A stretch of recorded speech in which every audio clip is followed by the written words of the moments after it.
Hello everyone, welcome back to my channel. আজ হচ্ছে গুরু পূর্ণিমা, তো চলো আজকের ব্লগটা শুরু করা যাক।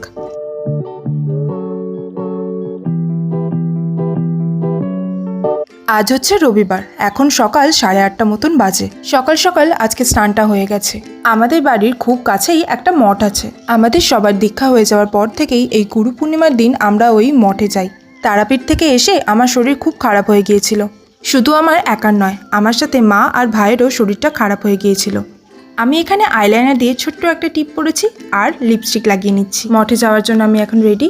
আর এই হচ্ছে আজকের আমার আউটফিট। এই পিচ কালারের কুর্তিটা অনেক দিনের পুরনো, সম্ভবত 2018-তে কেনা। গত 3-4 বছর আমি খুব মোটা হয়ে গিয়েছিলাম, তখন পরতে পারতাম না বলে আলমারির একটা কোণেই এই জামাটা পড়েছিল। এখন মা, ভাই, আমি সবাই রেডি হয়ে গেছি, কিন্তু বাবা এখন রেডি হয়নি। বাবা রেডি হয়ে তারপর আমরা বেরোবো। আমরা এখন বেরিয়ে পড়েছি। আজকের আবহাওয়াটা খুব সুন্দর, রোদ ঝলমলে আকাশ আর পেঁচা তুলোর মতো মেঘ। বর্ষাকালের জায়গায় শরৎকাল মনে হচ্ছে। গলি থেকে বেরিয়ে এই সোজা রাস্তাটা ধরে 5 মিনিট গেলেই আমরা মঠে পৌঁছে যাব।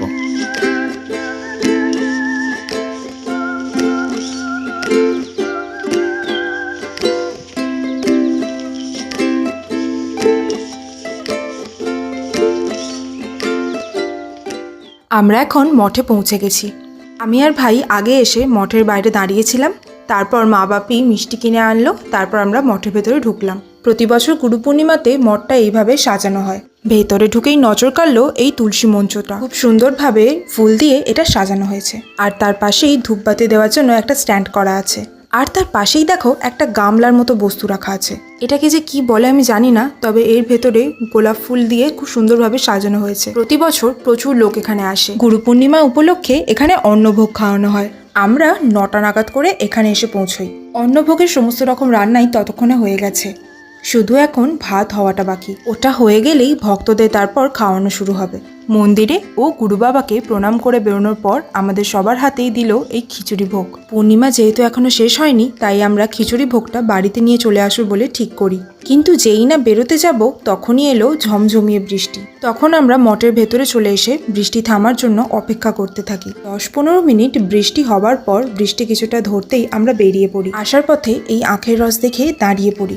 আমি, মা ও ভাই আখের রস খাবো বলে ঠিক করি। দাদাটা যেই না আখের রস গ্লাসের মধ্যে ঢালা শুরু করলো, অমনি আবার বৃষ্টি শুরু হয়ে গেল। টিপ টিপ বৃষ্টি থেকে তারপর জোরালো বৃষ্টি শুরু হলো। এখান থেকে আমার বাড়ি মিনিট 5 মতো। তাই আখের রস খেয়ে বৃষ্টির জন্য অন্য কোথাও না দাঁড়িয়ে আমরা বাড়ি চলে গেলাম। সকাল থেকে আমরা 4 জনেই উপোস করেছিলাম। মা মঠে যাবার আগেই ঘুগনিটা বানিয়ে রেখে গিয়েছিল। মঠ থেকে ফিরে এখন আমি আর মা লুচিটা বানাবো। পূর্ণিমার জন্য আজ সারাদিনই আমাদের বাড়িতে লুচি হবে। লুচি জিনিসটা আমার শরীর ডাইজেস্ট করতে পারে না, আর লুচি যদি ময়দার হয় তাহলে তো অম্বলের চান্স আমার আরো বেড়ে যায়। পূর্ণিমার জন্য বাধ্য হয়েই লুচিটা খেতে হবে, তাই ময়দার জায়গায় আমি খাবো হচ্ছে আটার লুচি। এই যে লুচি বানানো সব কমপ্লিট, এবার ব্রেকফাস্টটা করব। খেতে বসে মনে পড়লো কোনো একটা জিনিস মিসিং হচ্ছে। এই সন্দেশটা কথা আমরা সবাই ভুলে গেছি। এরপর সবাই আমরা ব্রেকফাস্ট করলাম। ইনি হচ্ছেন আমাদের গুরু মা। বাড়িতে গুরু বাবাকে সেবা করে তারপর মঠে গিয়েছিল। এটাই বোধহয় আমার খাওয়া এই মরশুমে শেষ। চারিদিকটা আবার কি সুন্দর রোদ ঝলমলে হয়ে গেছে। আর তারপরেই দেখি আবার বৃষ্টি নামে। এই মুষলধারে বৃষ্টি দোতলা জানলা দিয়ে দেখে আর পোষাচ্ছিল না, তাই আমি ছাদে যাব বলে ঠিক করলাম।